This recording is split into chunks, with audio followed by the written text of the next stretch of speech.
Greetings, everybody. Thank you for joining us. We are very excited to have Dr. Tutaleni Asino presenting this Emerge Africa webinar today on adoption and diffusion of technology in African countries. So Tutaleni is a Namibian who is now an assistant professor of educational technology in the College of Education at Oklahoma State University in the USA. And he's going to be facilitating this conversation, which is on examining and problematizing diffusion of innovation in Africa. Just some background information about Tutaleni. He spent the last 16 years working within higher education as a teacher, a researcher, and an administrator. His areas of research, writing, and presentations include mobile learning, contextually appropriate learning technologies, comparative international education, indigenous knowledge, and the role of culture in the development and evaluation of learning technologies. He is also a member of the Association for Educational Communications and Technology, which is the AECT, which recently Emerge Africa became an affiliate of, where he celebrates, so we're actually celebrating our new affiliation with them, which was officially declared last month. Tutaleni is also a very active, in the Comparative International Education Society, the CIES, where he chairs the Indigenous Knowledge and the Academy Special Interest Group. So got someone who's also very excited about learning and teaching with technology, and we're looking forward to your presentation today, Tutaleni. Folks, just a reminder that the session is being recorded, and if you have any questions, feel free to pop them into the text chat, and I can direct Tutaleni to these at the end of the session. Okay, great. I'm glad your sound is working, Kolewole. Okay, over to you, Tutaleni. Great. Thank you, Nicola, for that great introduction. I'm very happy to be with Emerge Africa today. So I think it's good morning and good afternoon, depending on where everybody's coming in from today. I'm hoping that we can have a conversation around a topic that has been of great interest to me. But before I go, and can you just type in the chat window if everybody's able to hear me fine, if the sound is coming in okay?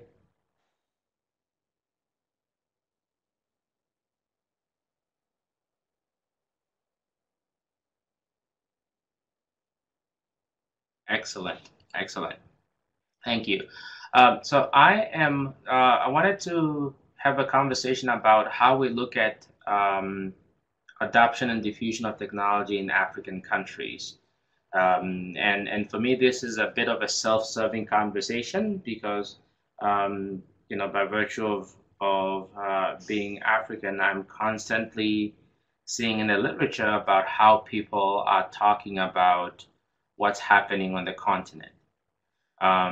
So I am very much interested about how the research about technology is happening, and the claims that people are making. So what I'm going to do is really I'm using my research in Namibia and Botswana as a case study, but really the overall conversation is to ask the question: do we need our own African-based theories on how we understand diffusion and adoption of innovations? And I'm going to talk a little bit about what that means. So as we go along, please, like Nicola said, write your questions in the chat window. And I'm really hoping that this is going to be an interactive conversation rather than just a one way of me talking. So I'm going to start at the end of my presentation, of my finding. This research was done at the University of Namibia and the University of Botswana. And what I basically found is that we need to re-examine really how we are having a conversation about technology in the African context, and what promises we think it's going to promises that are being made as a result of technology. Um, what I found in my research is that trialability and observability may be one of the reasons why adoption, especially when it comes to mobile devices in higher education, are failing. So I'm hoping that when I come to the end of the presentation, you'll be able to get what that means. And I'm focusing particularly on mobile devices in higher education because that's my area of research. Having grown up in Southern Africa, we know how many people have multiple mobile devices. And I have always wondered as to why is it that given the amount of mobile devices that people have, we're not using them in education as much as we should. And given that higher education is supposed to be this place where innovation happens, why is it this space is not being as innovative with mobile devices, which are the most commonly available technology? And mobile devices for me are a very interesting thing to look at in the context of diffusion, because in social contexts, these things have spread in just about every corner. Even if you don't have a cell phone, sometimes you have a SIM card that you can exchange with other people to be able to engage. So I set out to sort of understand why is it this thing that is spread out in one context is not happening in another, and what is stopping it.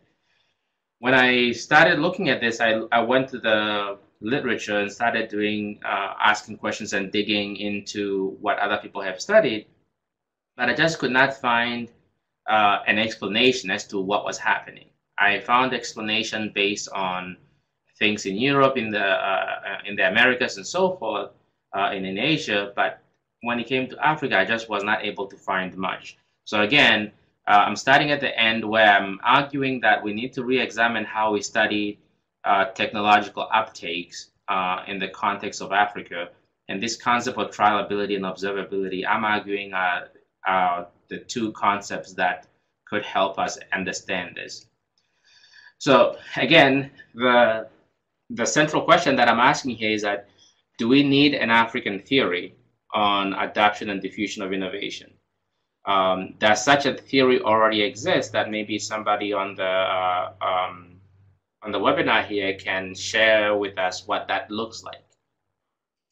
And I'm coming at this conversation from a larger context of higher education in Africa specifically. I apologize if that text is a little bit cut off. I think the conversion was an issue there. So what we hear a lot is that the state of education in Africa generally, and I'm going to be generalizing because a lot of this information seems to have been generalized to the continent as a whole.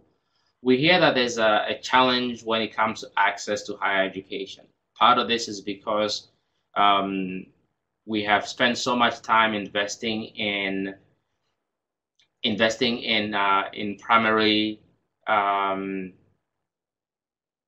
primary education, which has created a strong pipeline of people graduating from secondary school needing to get into higher education.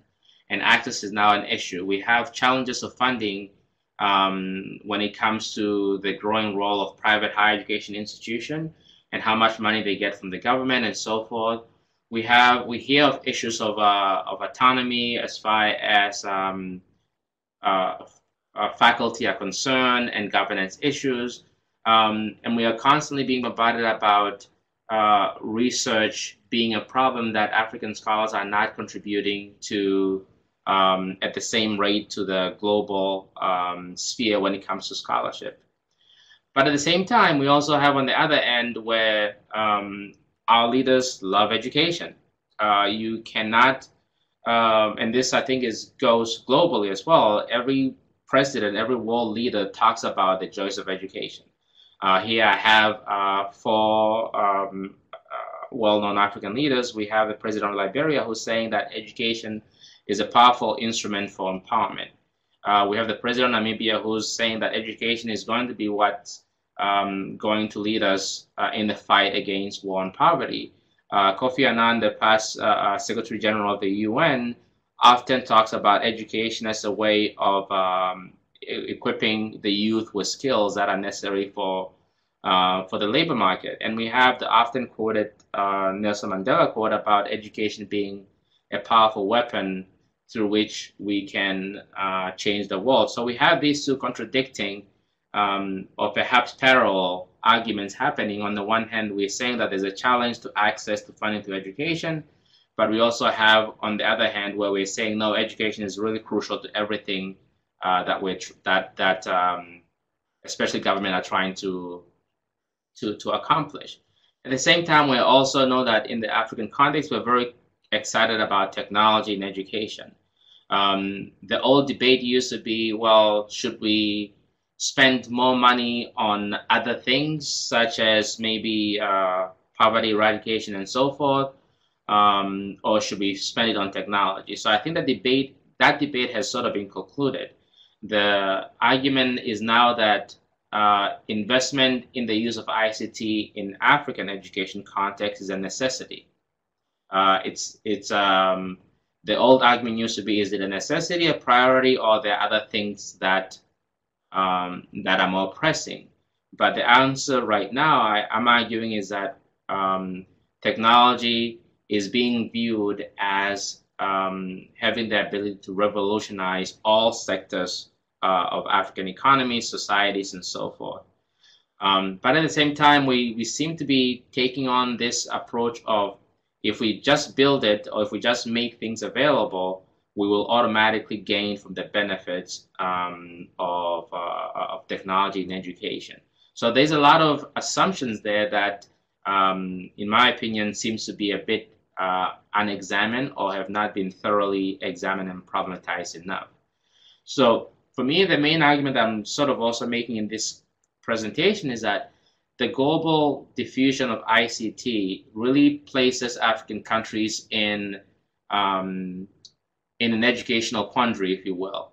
On the one hand, we have this realization that integrating technology in education can bring us a lot of benefits. But we also have real issues and consideration concerning things such as infrastructure and wider access to technology across all different communities. And really what I'm also arguing is that here we really do not have a clear understanding of how does diffusion happen broadly on the continent. How does adoption happen within the context of African countries? Diffusion of African or technology in higher education in Africa is at a little bit of a paradox. This is what I was finding in my research.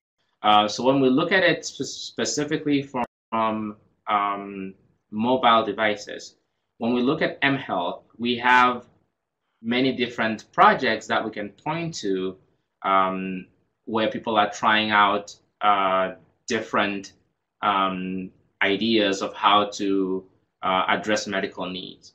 When we think of banking, we have multiple projects that are bringing access to banking systems to people who were at one point considered the unreachable, right? When we look at things like agriculture, again, we have other projects where agriculture is also growing. So we have a lot of these things happening in outside of space in the social context, but when it comes to education, we seems to be missing something, right? But at the same time, we also have national documents. We have international documents at various African organizations such as the AU and so on, arguing about the role of technology in Africa's future. So if we look at the Agenda 2063, that also talks about technology, long-term national and continental development and technological transformation through a strategic planning and implementation process. So this document places technology at the core of Africa's development. We have, again, documents from NEPAD which are arguing about e-Africa program. We have constant conversation about e-governance, e-learning, and all these things about using ICT to reduce cost to information, reduce or rather increase access to information, and also to create an environment and policy framework that really support the support and promote the use of technology, and also development of African industries as far as technology is concerned. Again, another example from the African Science, Technology, and Innovation Indicators, which have been developed to promote the adoption of internationally compatible indicators. We have different measurements that are able to compare African countries in terms of their competitiveness and in how far they have come when it comes to technology, and being able to inform African countries on the state of science, technology, and innovations. So what I'm arguing here is that we have plenty of information and plenty of policy documents and plenty of conversations about the importance of technology in our social sphere, in our education space, in our governments, and so on. But the question that I'm thinking we have not been asking very frequently when it comes to technology on the African continent is, why do innovations become adopted in other places but not in others? Or specifically, why not in education? So why is it that m-banking has spread so rapidly throughout many African countries, but when it comes to education, we still have not really figured out how to integrate a lot of different mobile devices, such as phones, iPads, tablets, and so forth? What is it happening in this educational space that is preventing this from happening?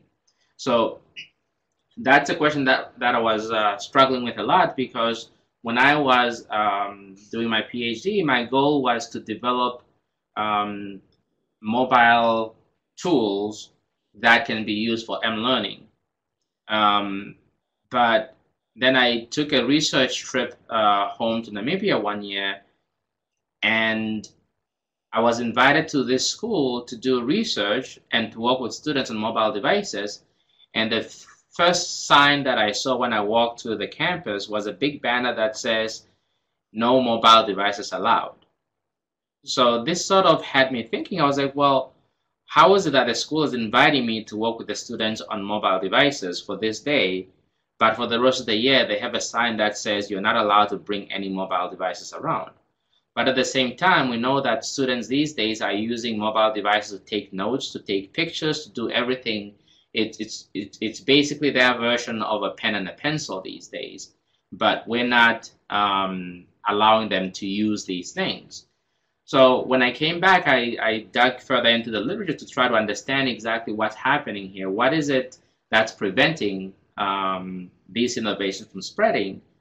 But I really could not find sufficient information in the literature that allows me to explain this phenomenon on the African continent from the perspective of African research. So that's sort of what set me off to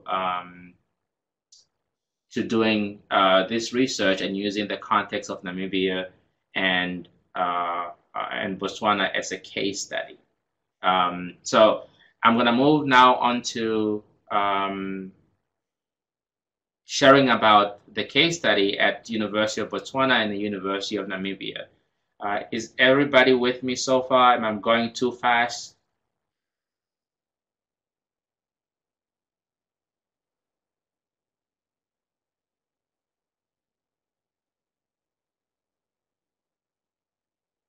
Okay. So we have plenty of instances of adoption when it comes to mobile devices. And a lot of this information usually comes from development agencies or pilot projects that we researchers at universities have conducted, where we give out devices to students or to kids in the home, and then we proclaim, as this image shows, that Marilyn was very lonely at home, but now she has a friend, the tablet, to play with. So we have little pockets here and there of adoption of mobile devices. We also have instances when it comes to, again, in the financial and business sector, where we hear a lot of stories of business people being able to use their phones to call to different locations to see where they can sell their goods. The image in the top left of a farmer allegedly looking for watering holes for his cattle, and we have, in the top right image, a person, of course, engaged in m-banking. So we have pockets and pockets of adoption of mobile devices throughout different sectors. Even in education, we have these pockets, but they're not really widespread. So I'm looking at this in the general, or rather the broader context of what an innovation is. And I'm borrowing this from the work of Rogers, who makes the argument that when you're presented with an innovation, you really have a few options before you choose what you want to do with it. You can either embrace it, you can reject it, or you can question it, right? So, but all these things do not necessarily happen in isolation. They could be happening at the same time, because you can embrace it in one context and reject it in another. And I think mobile devices are one of those where we have embraced them within the context of maybe banking and medicine, but we have seemed to question them or reject them within the education sector. So Rogers' diffusion of innovation has multiple stages. The first stage is called the knowledge stage, where a person becomes aware of the innovation.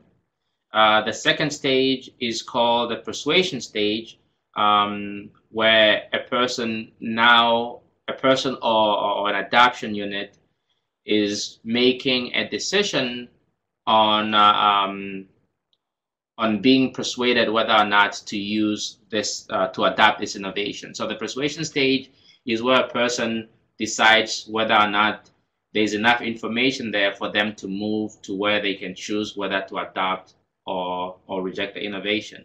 The persuasion stage has 5 stages, right? I know some of you might already be aware of this, but I'm just going over this in the context that somebody might not be aware. My research focused specifically on the persuasion stage that has 5 components. In diffusion of innovation, Rogers makes the argument that once a person needs to determine whether or not they are persuaded enough to move to the next stage. And they examine this through 5 categories. One is the relative advantage, which basically means that if I can see that an innovation can provide me a relative advantage to what I already have, then I'm more likely to accept it and choose to adopt it. So in other words, if you look at it in terms of a mobile phone, growing up, my mom used to send me to the neighbor's house to be able to deliver messages. Now she can call her neighbor and be able to deliver the message directly. That provides a relative advantage to what existed before, right? And then we have the observability construct. Observability basically means that if I'm able to observe something, I'm more likely to adopt it, right? And an example of that is if I see a friend of mine wearing shoes that I like how they look on them, I'm more likely to go now buy those same shoes because I've seen how they look on him. Similarly, if I'm able to observe somebody using a mobile device in the classroom, a teacher using it in the classroom, I can also ask that teacher for clarification or for question about it. Then that will lessen my inhibition about that innovation, and then possibly lead to me adopting it. The compatibility construct argues that I'm more likely to adopt an innovation if it's compatible with my culture and my values. If it conflicts with my value, I'm less likely to adopt it. Complexity argues that if an innovation is, the more complicated an innovation is, the less likely people are willing to adopt it.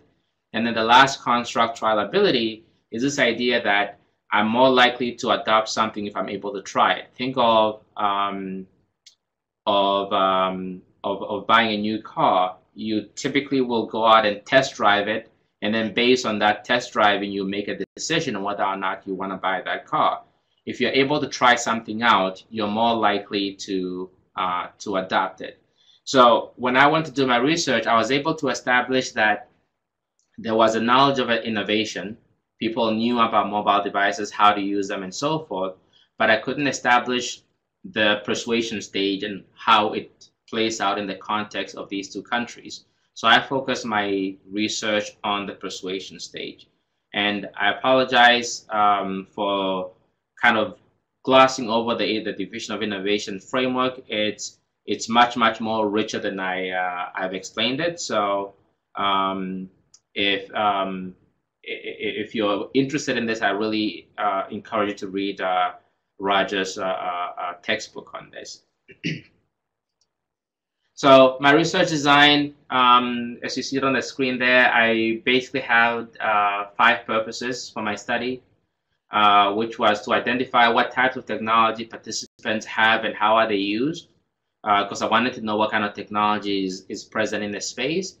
I wanted to explore how perceptions of diffusions differ by institution, by university status, or by gender. So I wanted to look at how diffusion perception differ in Namibia versus in Botswana, how they differ by student versus by faculty, and by male versus female. And I really wanted to know the patterns of diffusion in Namibia and Botswana specifically, because I wasn't finding enough information in the two countries on that. So again, my theoretical framework was diffusion of innovation. I collected most of my information through surveys, document analysis, and also by spending research visits during the summers at University of Botswana and University of Namibia. So what stood out on my findings? I'm not gonna go through the whole study, but I'm just gonna point out to what really stood out. What stood out here is if you look at the two models side by side. The left side is Rogers' model. Rogers basically argues that there are factors that promote diffusion of innovation, and there are factors that slow down diffusion of an innovation. So when there is when relative advantage, which is RA, is high, when compatibility, CY, is high, when trialability is high, and when observability is high, and when complexity is low, the diffusion process moves much more smoothly. In other words, if a person is able to identify how an innovation gives them a relative advantage, if a person is able to say that this innovation is very compatible with my values, if a person or a unit is able to point out to the multiple ways that they have tried out the innovation, and if they have a chance to observe this innovation in a lot of contexts, then they are more likely to observe it. And if they can say that complexity is very low, meaning that the innovation is not that hard to use, then the innovation will more likely get adopted, or the process of diffusion will proceed much more smoothly. What I found, however, in my study is that the factors that are promoting diffusion, relative advantage and compatibility, were high the same way that Rogers explained it. However, in the context of University of Namibia and Botswana, complexity was much higher, trialability was less, and observability was less. So what I'm arguing here is that there are more factors that are slowing down the diffusion process than there are factors that are promoting it, right? So to explain this in a different way, there is not many, I wasn't able to find many instances of professors, lecturers, and students trying out mobile devices for learning in their classroom. I wasn't able to observe many instances of mobile devices being used for teaching and learning. At the same time, when I spoke to the students and the lecturers and also collected data on the surveys, they were able to point out issues of complexity, such as maybe students will use these things for cheating. Maybe students have an unequal access to the smartphones versus the old devices. They were able to find out a lot more. They were able to point out a lot more different challenges that exist, network issues, bandwidth issues, the fact that they have to buy airtime and all these type of things, which made the complexity much more significant for them. So as a result, what the study was showing is that there's a lot more different factors that are slowing down the diffusion process. For me, this sort of ran counter to the narrative that was happening around technology in education in Africa in general, especially when it comes to mobile devices. Because what I was being fed and what I was reading in the literature a lot was that mobile devices are going to revolutionize education, specifically in Africa, and they're going to be able to make students and professors and lecturers, enable them to do things that they just couldn't do otherwise. But what was really also missing for me is I couldn't understand where all those claims were coming from, because the research didn't really support it. And what I was finding from my study is that there are other things other than just these things being available that are slowing down the diffusion process.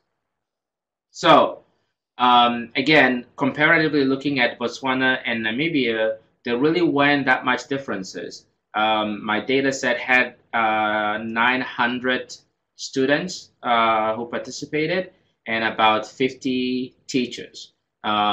So it's a relatively large data set, and there wasn't really much differences between the diffusion of innovation on the University of Namibia's campus versus the University of Botswana. So for me, this again comes back to the original question that I posed earlier. Do we need theories that are very based in the African context that allow us to now examine learning phenomena and when it comes to technology and education from an African context? Because a lot of the responses that I was getting from my participants were not what was common in the literature. Yes, many people have mobile devices, but many people also share those mobile devices with their family, their cousins, their classmates, and so forth. So I guess what I'm really hoping, I'm going to be ending here, but what I'm hoping that we can have a conversation on is, you know, I use Rogers as a model to study diffusion of innovation in the African context.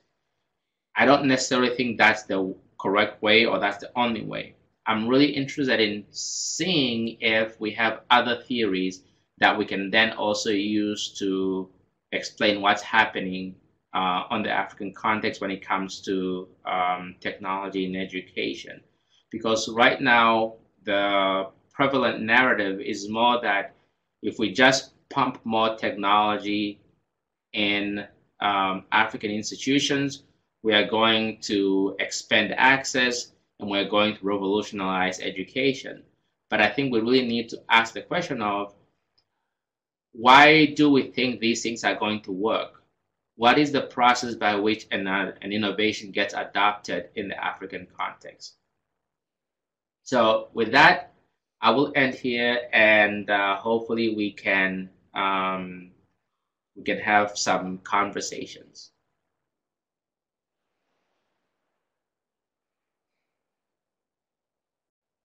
Thank you so much, Tutaleni. Very, very interesting. I see Kolawole has raised his hand. Would you like to ask your question in the text chat? He also, I'm just going to mention what you put in the text chat already. He says, well, definitely we can't rule out the issue of context in technology, transfer, adoption, diffusion, and usage. What works in developed countries might not work in developing countries. How would you, that issue of transfer, did you perhaps when you were working with the model, Rogers' model, how would you see that gap coming about, Tutaleni? I think the issue of transfer, as I see it, is that it doesn't necessarily take cultures into account, right? So Rogers gives an example of a case in South America. I believe it might have been Ecuador, but I know it's in South America, where the innovation that was being promoted in the health sector was about washing hands, right? So the argument was people were getting sick, and if they just wash hands and also boil their water, then that will help eliminate maybe some extremities in the water system and purify the water so people do not get sick.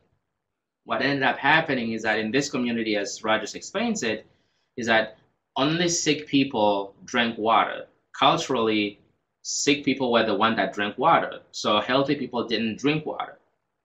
So when you tell people to boil water, people weren't taking that as something that's compatible with their culture. So that idea wouldn't transfer over. And the people who were trying to encourage transference weren't really that aware of the cultural values inherent therein. For me, the issue of transference, when we look at it, especially in the context of many African countries, we look at it halfway. We look at it as transference in terms of, well, let's take into account the culture in which this technology is going to function. But what we forget often is that every innovation that's created is embedded within it the cultural values of that person who designs it. So there are multiple cultures there that have to be also looked at and examined. So I don't necessarily think the Rogers model looks at transference thoroughly. I think it looks at it within the context of compatibility and whether or not this thing is compatible with African culture. I think a lot of the time we spend looking at transference from the context of technology that are coming from the West. But I think we have a lot of innovations within the African context that we can also examine about transference. I think it'll be interesting to look at transference of the technology that's developed in Nigeria to Namibia, for example.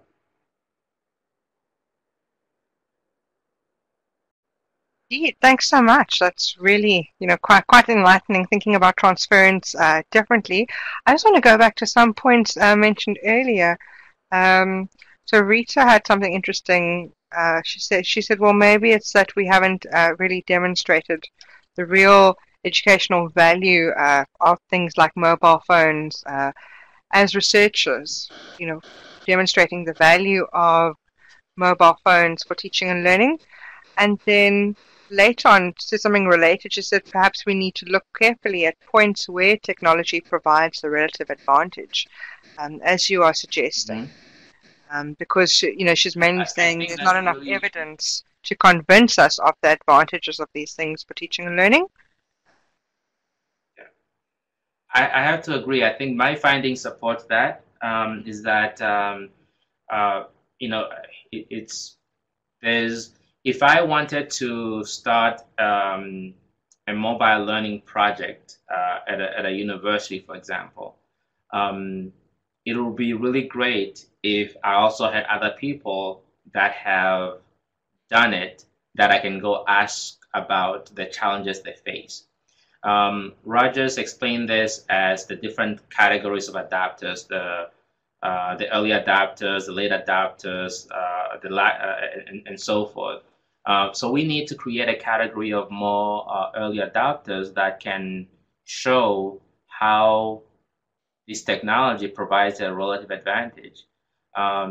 What was interesting for me within the context of Botswana and Namibia is that the teachers that participated in my study went the students seemed to point out more obstacles than the teachers did, and I didn't expect that. I thought teachers would be the ones saying, well, let's wait a little bit, but it was really more the students who were questioning and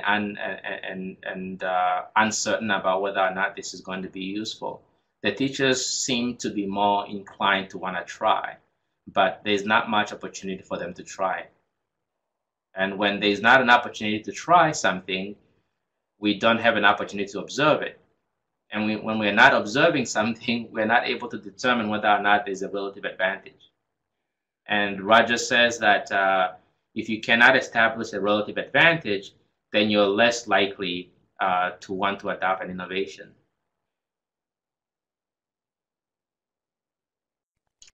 Thanks so much. And that also relates to your previous point, which was around the assumptions in education that, if people will build it, they will come.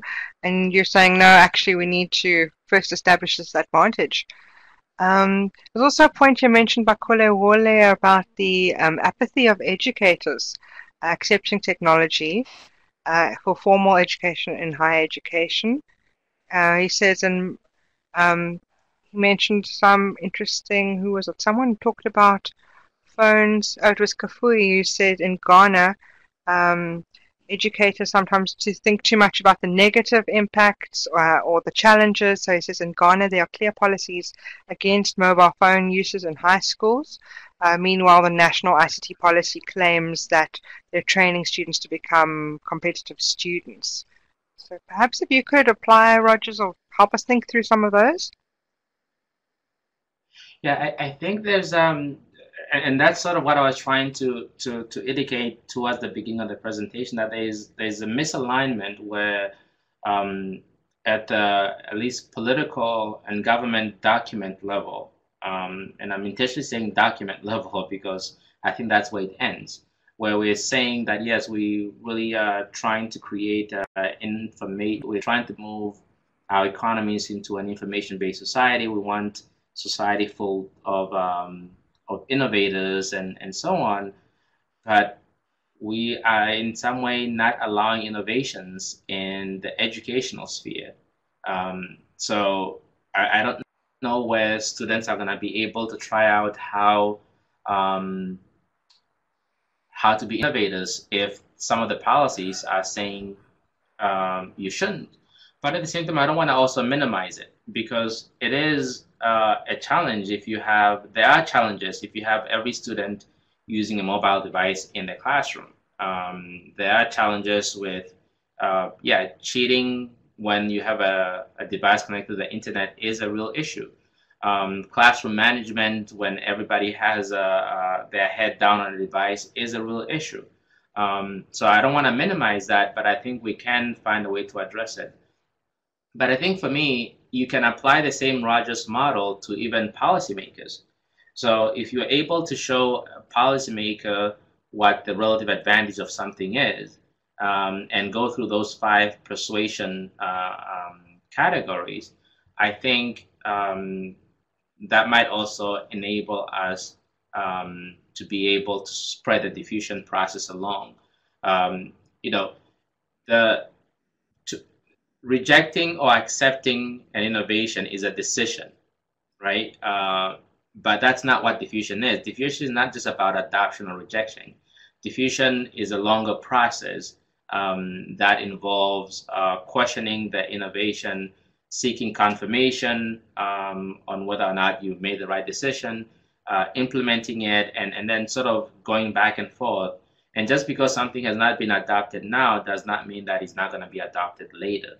But I think at the same, we can, what I like about the Rogers model is that you can apply it to so many different contexts. You can apply it to studying HIV/AIDS. You can apply it to studying educational technology. You can apply it to studying policies that are promoting or inhibiting technological innovations. Wow, indeed, it's got broad applicability. I think Kolewole, she's got a mic. I'm going to hand over the mic to you. You can switch on your mic, Kolewole, and ask your question. Okay. Yeah, please ask your question. I think he's okay.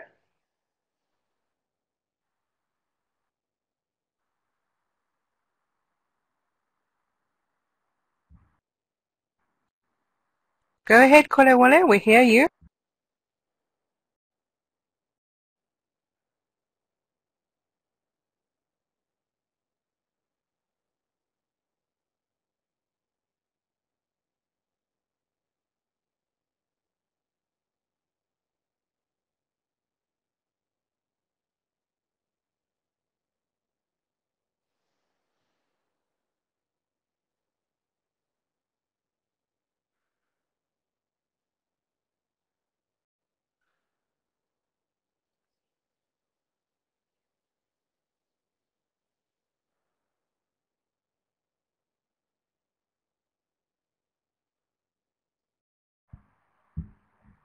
Hello?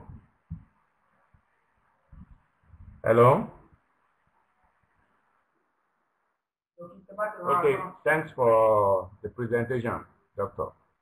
Like I said earlier, you can't rule out the issue of context because it's a very critical issue, and just like your findings have revealed, there's a gap between Rogers' model and your findings. That shows that there may be need for a theory within the context of African settings. Now, even within the same university, you have differences in the use of adoption of technology. I just put in the chat now that for the University of Ibadan, the Distance Learning Center has embraced the use of mobile devices, while the regular student, the full-time student, for the full-time student, the educators have refused to embrace the use of mobile devices for formal teaching and learning and other things. So you could see that there will be need for us to really consider the context in this instance. If you can have 2 scenarios happening within the same university, what about when you are talking about different countries and then with different infrastructures in place and with different beliefs and different educators with different exposure and experience and things like that. So I want to believe that looking at your findings, these are these Rogers models. There may be need for an African a theory that will really put into consideration the issue of context, culture, and belief. Sincerely speaking, in Nigeria, the use of mobile devices has not been fully accepted because most of the educators feel that he can bastardize the education sector. Just like a senior colleague was telling me the other time that no, technology, you don't want to bastardize the certificate you are awarding here. And then the question is, how do you mean? Okay, the technology has value, but as much as you try to explain to some, they don't just see any value in technology. They are comfortable with the system of a stage on a stage, and that is it. So that's just my comments and about what has been presented today. Nice presentation, nice findings. I've learned a lot, and I want to appreciate the doctor, the presenter, for a good job done. Thank you very much.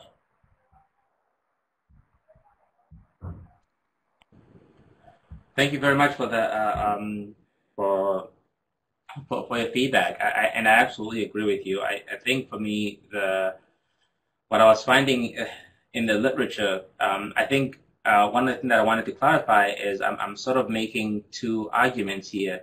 One is that not only do we need to ask if we need African theories that are able to explain these phenomena with the African context, we also need to further do this research on how diffusion of innovation happens in the African context, because when I was doing my research, I found many papers from African scholars who are saying,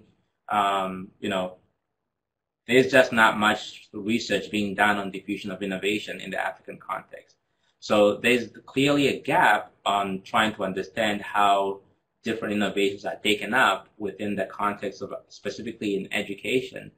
So I'm hoping that more people will be able to study this. And I think I want to also come back to a point that that Alice had made earlier, that there is an expectation to move in quantum leaps. We're not missing out on important development stages. I tend to agree. I think that there is,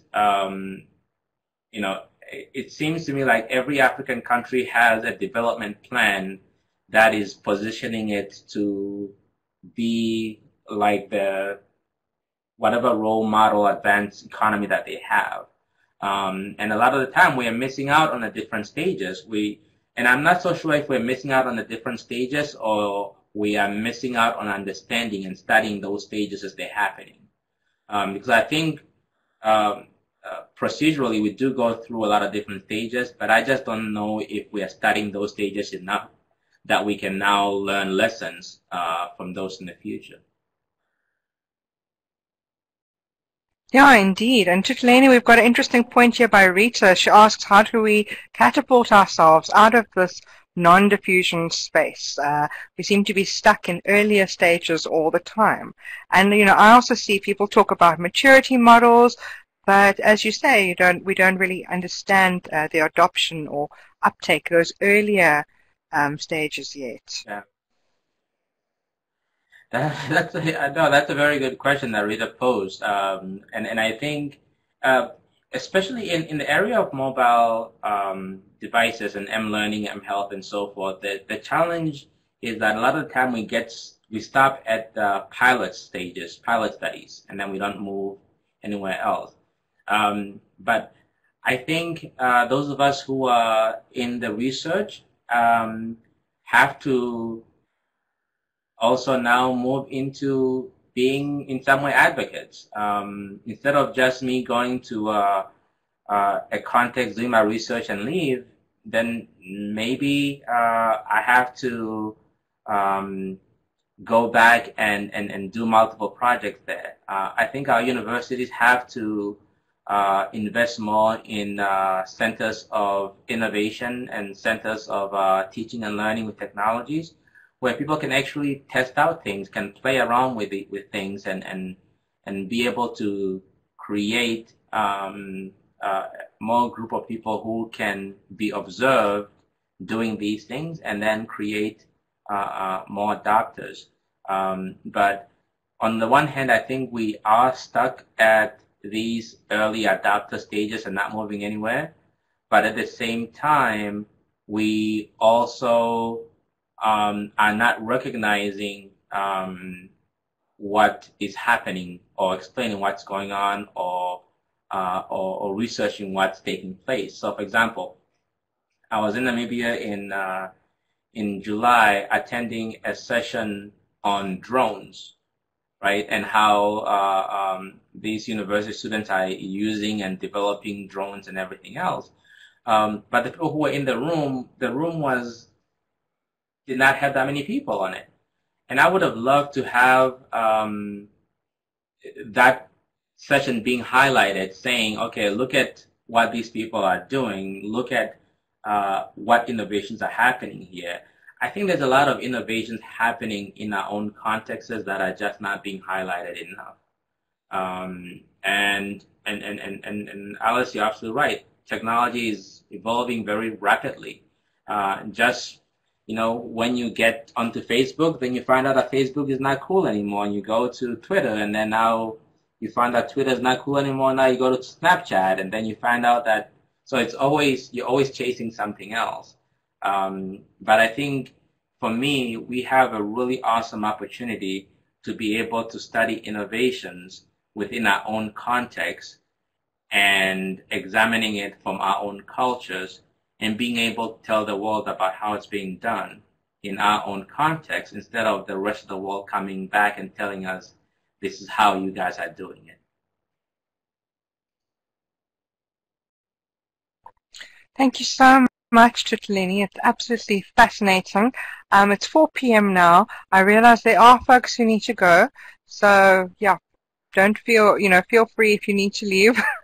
I think that we should probably, it's almost a pity to stop. Who wants to, I know the discussions are getting really interesting right now. Anyone who wants to continue, perhaps for another 5 minutes, you're welcome to stay. For the rest, if you're interested in asking more questions, let's make use of the forum. So there's the link.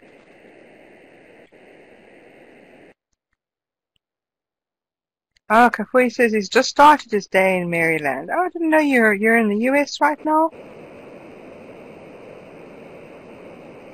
So I think let's have a bit more discussion for another 5 minutes. But after that, we're going to have to say goodbye. So Tutaleni, let's see. Any more questions, folks? And I know you want to know about the process. You're talking about the process by which technology gets adopted in African context. Do folks here know of any other models which do that? Please enter into the text chat. Maybe you've come across some research that we haven't heard about.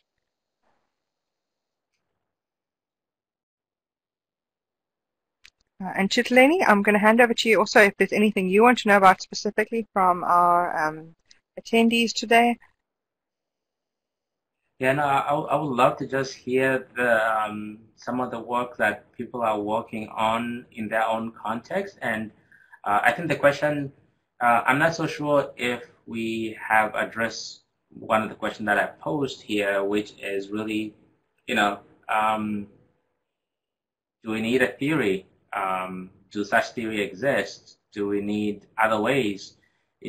I chose Rogers because I thought that's what will get me to the answer that I need, but I'm sure there's plenty of other things that we can examine, and whether it's here or whether maybe sharing the information on Twitter and so forth, I'm hoping that we can continue to have this conversation even beyond today's presentation.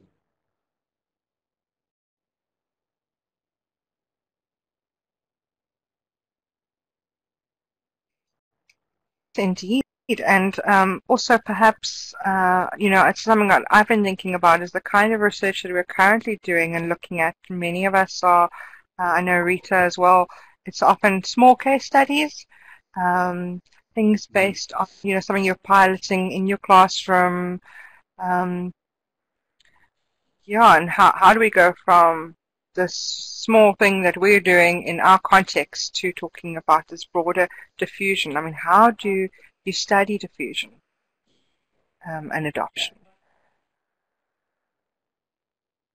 And I would love to see us, especially African researchers, move from necessarily borrowing research from outside to explain our phenomenon to exporting our own theoretical frameworks to explain what's happening broadly outside in the broader world. Because I think we still have a lot to contribute as well.